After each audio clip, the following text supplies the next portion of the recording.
As Ben settles into his motel room, surrounded by the accoutrements of impending self-destruction, he's not alone for long.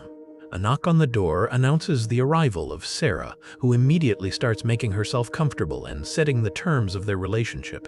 The conversation is laced with an uneasy mix of vulnerability and pragmatism. As Sarah settles in for the night, Ben's inner world is revealed. The next morning found clearing all tokens of his past life, including a photo album with his wife and kid, which he burns in the yard.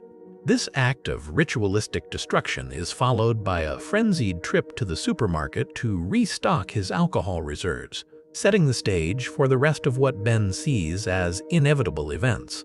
Back on the road, this time heading straight for Las Vegas, the day-lit desert seems to mock his dark intentions with its stark beauty and expansive freedom. On arrival, he picks up a prostitute and drives her back to the motel. The prostitute asks Ben what had happened. He explains he sold his car and will be taking cabs now on. He goes on to say he was looking for her earlier that night, then tries to justify the situation by stating he doesn't know if she has a boyfriend or girlfriend. Sarah smiles, then abruptly stops, then asks to see another customer, and then leaves Ben. She finds a street hustler, and the next morning takes a cab to Ben's motel. She begins to pack his clothes, and he wakes up hungover. Ben asks her what she is doing, and Sarah tells him she is moving him into her apartment. Ben protests, but Sarah is insistent, telling him he is not going back to that depressing motel room. He says he will bring his clothes and she can throw him on a couch. After Sarah convinces him, she calls her neighbor, and together they move Ben back to Sarah's apartment. When they are done moving all of Ben's belongings, Sarah's neighbor says she's glad things worked out, then she leaves. Ben asks Sarah where his money went, and she replies that it's safer with her and he shouldn't go gambling anymore.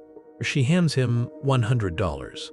Ben asks her if she is his keeper, and she says yes, that she will take care of him and that she will not allow him to kill himself. Back in the motel room, Sarah is recounting these events to a friend of hers while sitting on the sofa. As she recounts these events, a flashback of that night plays over the scene. After the flashback, Sarah says she told Ben about some of the things she does. She says that after getting back to her place, Ben started crying. He cried like a baby, and she put him to bed and kissed him. Sarah then explains, still in the recount, that because she couldn't handle it anymore, she left him there. The friend asks her why she's telling her this. Sarah explains that the guy isn't calling, so she hasn't figured this out yet. She continues, while recounting events in the flashback, that Ben came back and she doesn't know why Ben said it, but he wanted her to touch him, and so she did. Then she asked what he wanted. He asked what she thought he wanted, but she didn't know what to tell him, so she just left. Ben is still at the restaurant when a man approaches him about Sarah. Ben puts on his sunglasses and learns that Sarah really wants him. Ben then goes to Sarah's apartment where she is wearing an elegant black dress. Sarah suggests that Ben and she go to the desert for a couple of days.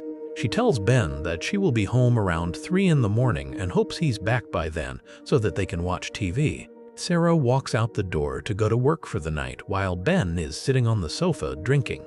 As Sarah exits, she tells Ben to be careful, while he replies to her to be careful too and that he will miss her.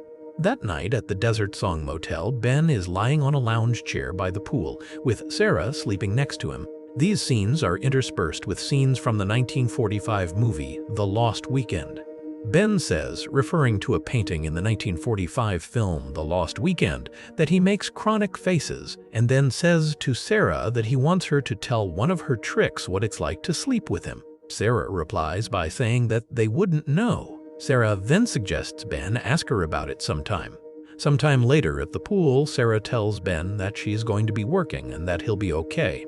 Lou is about to leave. Ben then grabs the bottle of liquor next to him and pours it all over himself. As she pours the contents of the bottle over his face, Sarah tells Ben that she hopes he is back when she gets home. Soon thereafter, Sarah walks into the apartment with a black eye and a cut on her lip, slams the door, and sobs on the floor.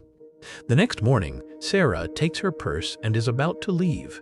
The manager of the motel, a woman, stops her at the door and tells Sarah that she and Ben are going to have to leave by the end of the day and that because of the damage to the property, she will not have to pay for anything.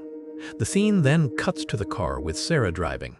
Ben is sitting in the passenger seat with his head back, looking at peace. She glances at him every so often.